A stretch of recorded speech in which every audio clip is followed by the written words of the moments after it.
You don't know what you're talking about. This is what I mean. People just cannot communicate anymore. This country is falling apart and Americans are attacking each other. You guys make shit up about Trump. This is what pisses me off when it comes to the Trump cult. No matter what the truth is, if it has anything, I mean anything that has to do with negative about Trump. The Trump crazy cult members refuse to believe What are it. you talking about? You bleeding heart liberals have nothing better to do than sit there and constantly make shit up about Trump. You've tried over and over again to try to bring the great Trump down, and it has never worked. You don't know what you're talking about. Lie, it doesn't work. You're an idiot. You always claim that you are from the middle, yet you are constantly bashing on Trump. You're just a bleeding heart liberal like the rest of them. Who do you think you're fooling? Why are they always so angry? Screaming and yelling and acting like idiots? It's hilarious. That's funny. They're all the same. They scream and yell, then hang up. That's all they know how to do. I'll never believe that. Go Trump! You're listening to Stuck in the Middle Radio Show with Alan Edwards. Yeah!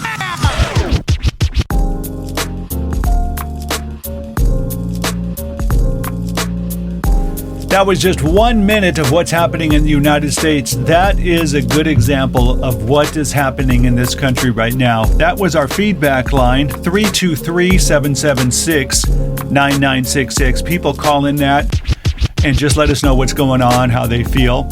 And it's just a perfect example of how we are in the United States. At a boiling point, we are divided, the divided states of America. And I don't know if it's going to get any better.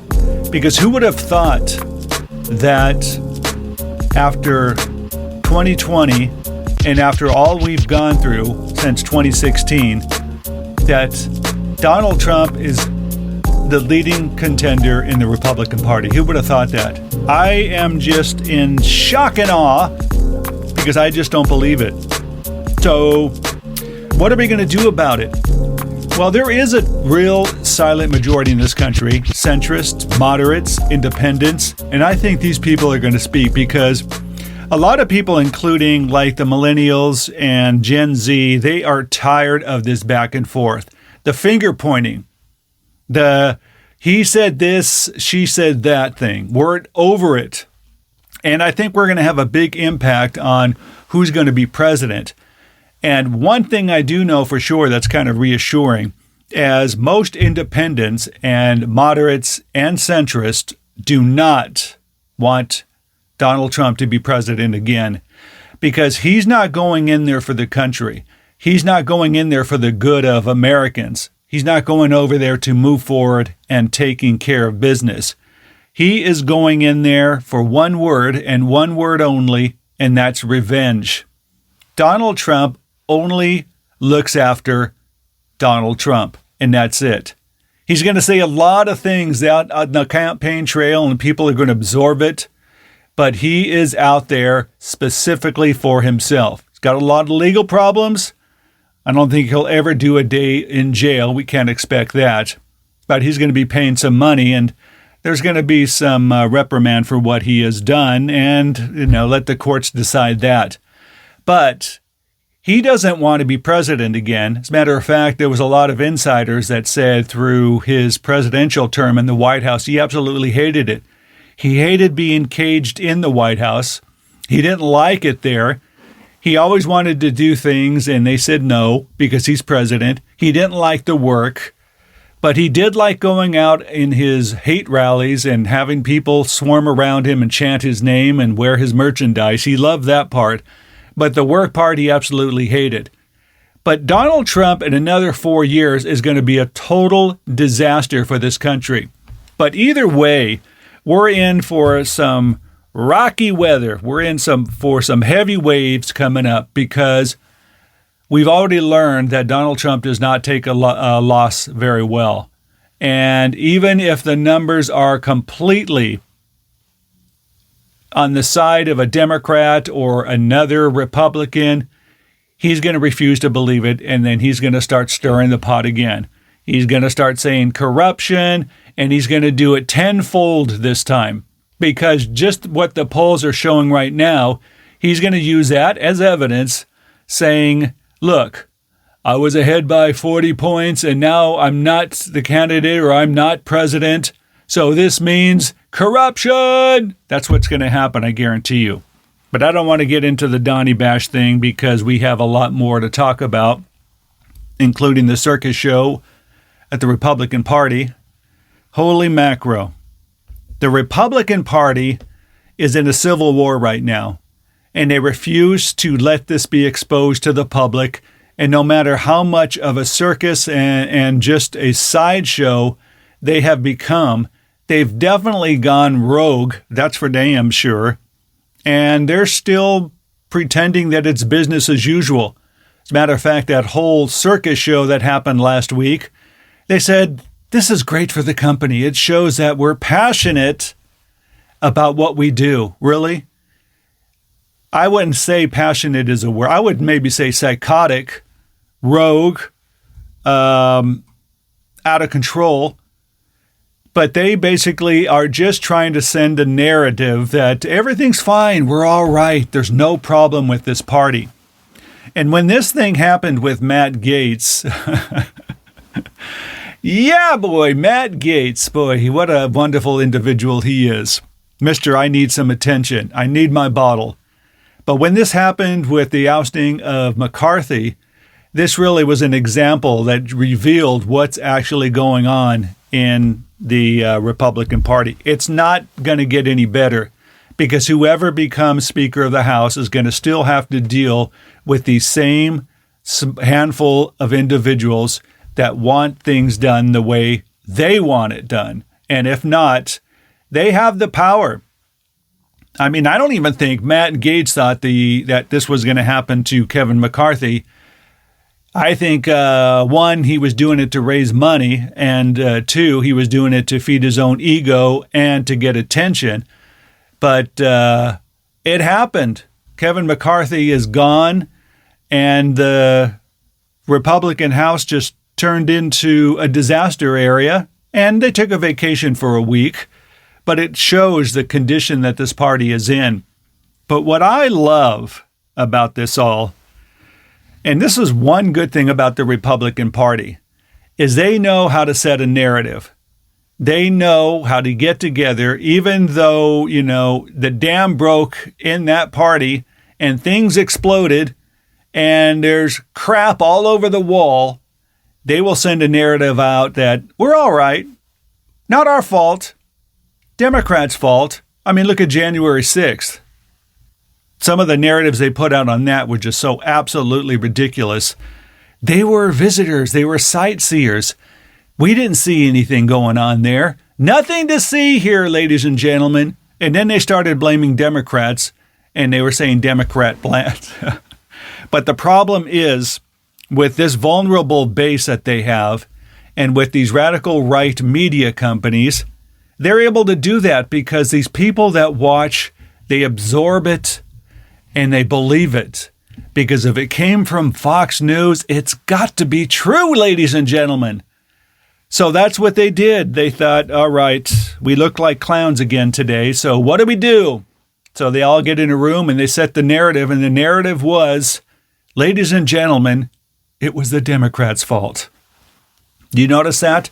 It was all over right-wing news. It was all over online, Fox News, Newsmax, and those other toilet trash radical right news organizations. So they set it to where it was the Democrats' fault. And the narrative was out. Listen to this. I think today was a political decision by the Democrats. Democrats just removed the Republican speaker. Democrats basically turned on Republicans and ousted Kevin McCarthy. Every one of the Democrats voted against McCarthy. You had eight Republicans that came together yesterday with 208 Democrats. So effectively, this was a Democrat eviction of Speaker McCarthy. They're good at that, I got to say. They're really, I don't know if they send a text out to each other or what they do, but they're really good at sending the narrative out. It's just unbelievable. And what gets me is that it couldn't be further from the truth. We saw it with our own eyes. We heard it. We witnessed it day after day of what was going on. I could only call it a clown show because that's exactly what it was, and we saw it unfold by the hour. But when it goes out on a narrative like that, like on Fox News and the other things, that base only watches and hears that radical right news. So they don't know any other. And they only go to Truth Social, and they only go to places that present the news what they want to hear. They don't want to know the truth. So now that whole base thinks, yeah, it was the Dems' fault. But then you even look a few hours later, these guys are talking about punching each other out. Look at this. Do you agree with Congressman McHenry's decision? He's the temporary speaker, the speaker pro tem, to put a pause on the week to let tensions settle? Jake, I'll be really candid. I think if we had stayed together in the meeting last night, I think that you would have seen fists thrown, and I'm not being dramatic when I say that. There is a lot of raw emotions right now. I think it was best to let folks go back home, decompress a little bit, and then come back together. Don't you just love it? Democrats' fault, though. And the personal insults that these guys put out, attacking each other personally. You got to think about this guy. This is a guy that the media didn't give a time of day to after he was accused of sleeping with an underage girl.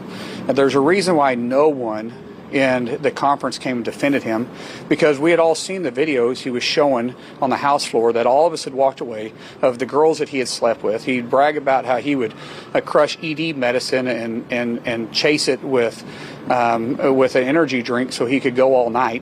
So is that the Democrats' fault? Yeah, right. Thanks a lot, Republicans. But this was conspired. It was put together by Matt Gaetz, and he had a personal problem with McCarthy for a long time.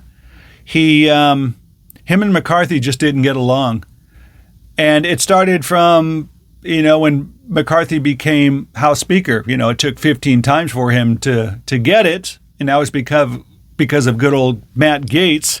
But I think even before then they had a lot of issues.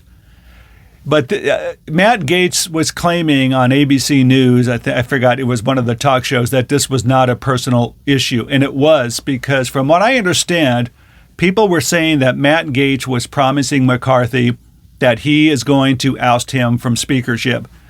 And it's just been an ongoing thing. As a matter of fact, from what I understand, speaking about they had a personal problem, they were at there were some meetings going on at Camp David or something, and McCarthy had a cabin, and he invited some people over at night, and they were kind of having drinks and stuff and just kind of hanging out and relaxing.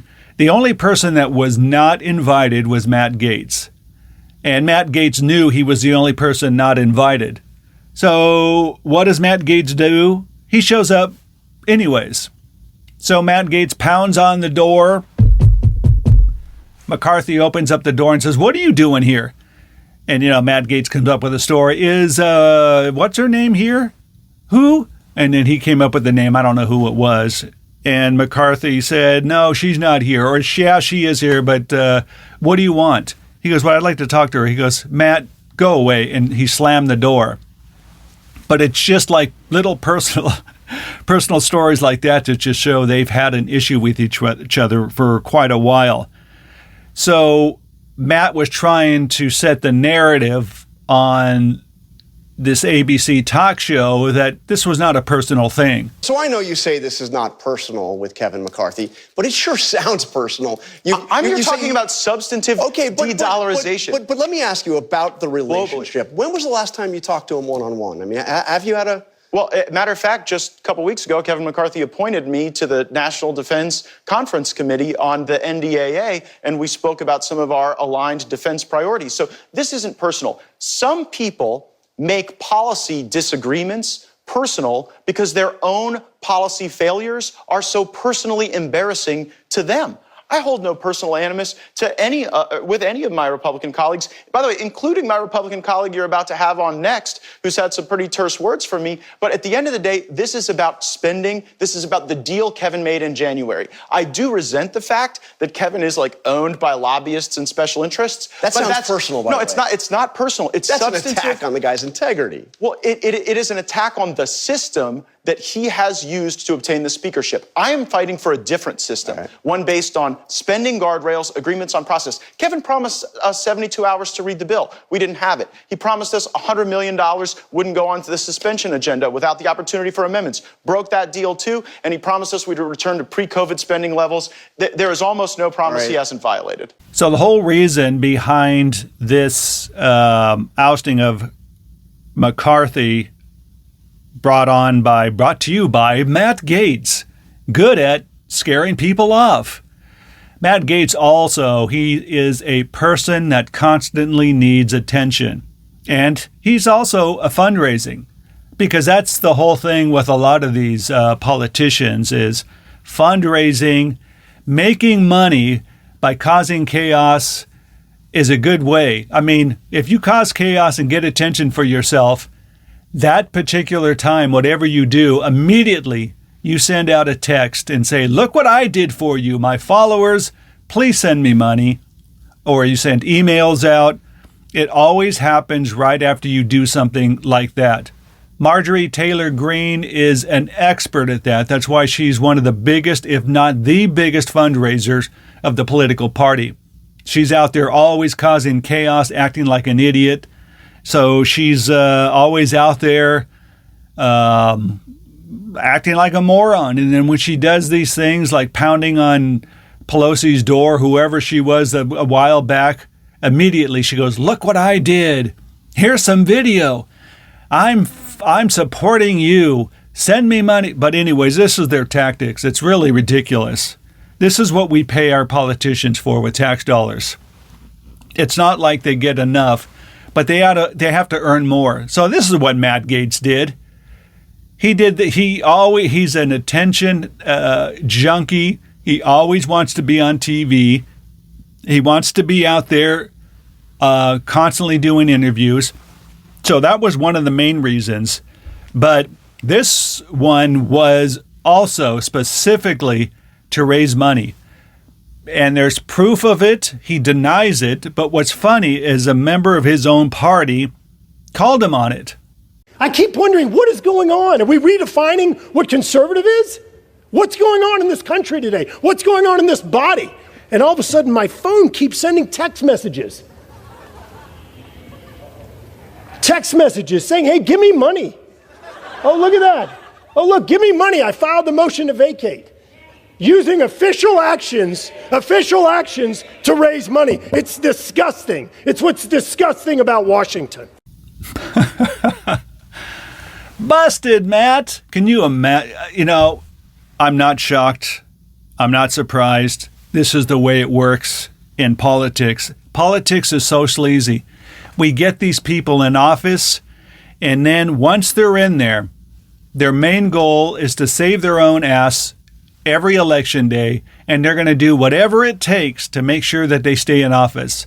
So they're constantly going to be raising money for themselves, and they're going to be constantly doing ridiculous things like what Matt Gaetz just did.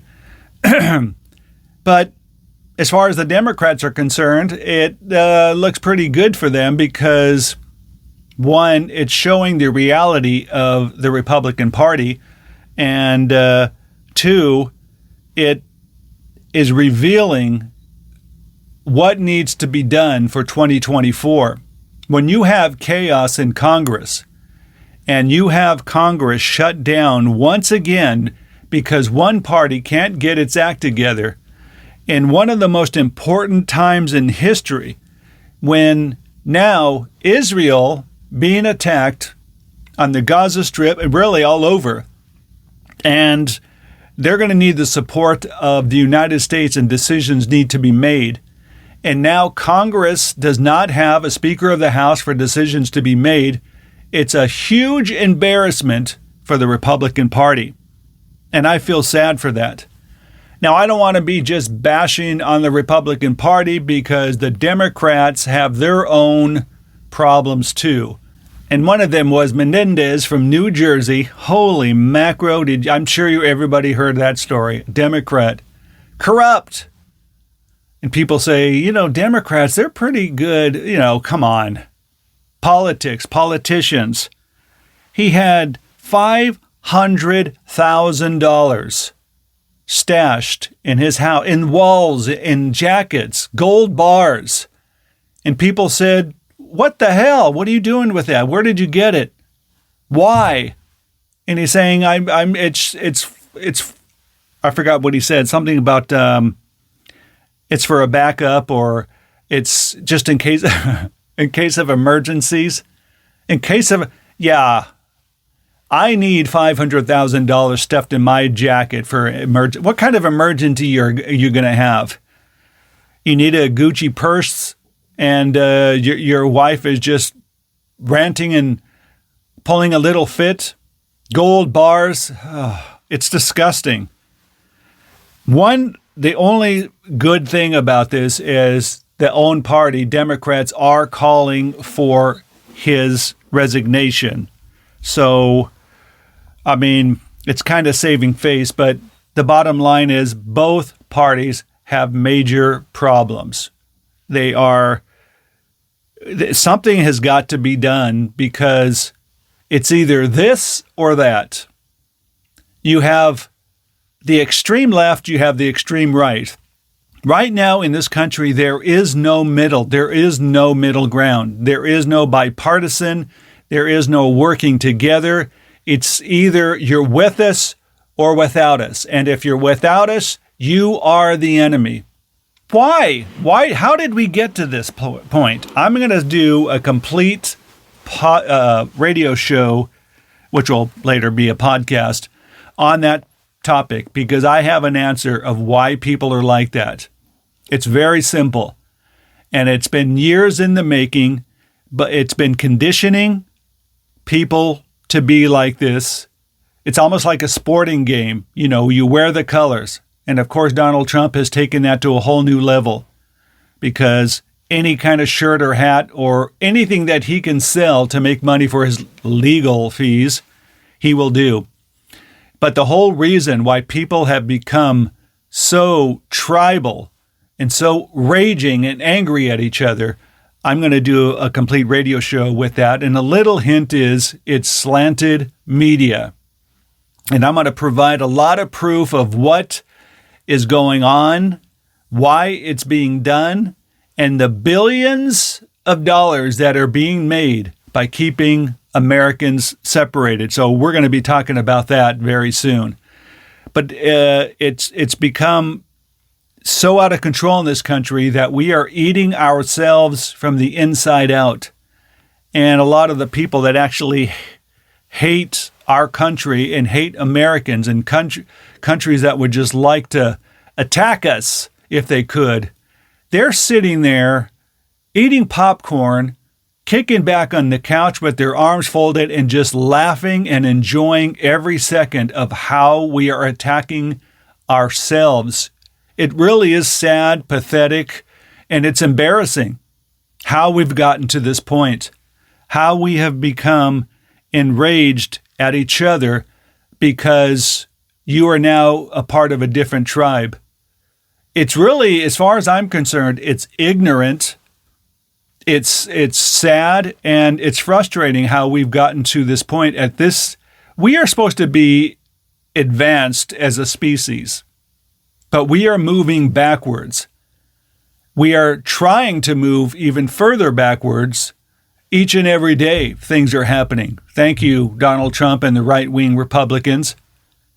And believe me, I'm not a fan at this point of a lot of the things that the radical left is doing. And I disagree with a lot of things that radical left is doing. But the Republican Party at this point has gone rogue. They are out of control, and we have to get past this point first. And being past this point first means that we got to get past Donald Trump. He is a dangerous person. He is a person that should not be running this country, period. And for the life of me, I will never understand why people are following him. I don't get it. The only thing that I get, and it's being pushed and it's being embedded through slanted media. This media is constantly telling these people how amazing, how great, and how superior Donald Trump is. And these people are feeding it. A lot of the seniors, they sit at home, the retired seniors, they sit at home watching Fox News all day. They absorb Newsmax all day long, just taking it in on how great Donald Trump is. And this is what's feeding these people, and this is what's allowing Donald Trump to get the power and energy that he has right now. But what I don't understand, and what's very confusing to me, is there are a lot of people that are kind of like in the middle that aren't extreme right, that just seem like everyday hardworking people, some seniors and some people that have just somehow got enthralled and locked into this Donald Trump thing, and they support him. And no matter what he does, what he says, how many times he rips people off, how corrupt he is, the way he treats women, on and on and on, they somehow believe, yeah, this guy's pretty good. But one of the things that fuels them is, he's all right. I'm not a big fan of his, but I'll vote for anybody other than the nasty liberals. That's their answer. But I saw an interview on CNN with Hillary Clinton, and she did a great job explaining and answering kind of like the open question, why do people follow Donald Trump? And so when you see another matchup between potentially Trump and President Biden, what goes through your mind? And particularly, how do you process that this person who defeated you back in 2016 is still at it, given all that you've said? 91 indictments, civil fraud, sexual transgressions according to the courts. How is this still happening? It's the classic tale of an authoritarian populist who really has a grip on the emotional, psychological needs and desires of a portion of the population. And the base of the Republican Party, for whatever combination of reasons, and it is emotional and psychological, sees in him someone who speaks for them. And they are determined that they will continue to vote for him, attend his rallies, wear his merchandise, because for whatever reason, he and his very negative, nasty form of politics resonates with them. Maybe they don't like migrants. Maybe they don't like gay people or black people or the woman who got the promotion at work they didn't get. Whatever the reason, Make America Great Again was a bid for nostalgia, to return to a place where, people could be in charge of their lives, feel empowered, say what they want, insult whoever came in their way. And that was really attractive to a significant portion of the Republican base. So it is like a cult. And somebody has to break break that momentum. And that's why I believe Joe Biden will defeat him. And hopefully then that will be the end and the fever will break. And then Republicans can try to get back to, fighting about issues among themselves and electing people who are at least, responsible and accountable. All right, so we have a lot. We have a lot of other shows coming up. I look forward to a lot of topics. The election, this is going to be just a lot to be talking about for the next year. A lot of dramatic things, the stuff that's happening in Israel, Ukraine, the economy. There's so much right now going on. It just makes your head spin. It's like a different universe right now, but we're going to constantly talk about it. Now, the things that I talk about, you have an opportunity to give me your feedback. And you can call our feedback line and get on the air, just like a lot of those loonies did at the beginning of the show. It's 323-776-9966. You can call that. Keep it civil, no hate, no threats, and no profanity. And just let me know, one, how you felt about the topics we talked about, and two, if you have any suggestions or topics that you would like to talk about, and we'll try to cover it in the next show. So until next time, I'm Alan Edwards, Stuck in the Middle Radio Show. The chair declares the House in recess, subject to the call of the chair.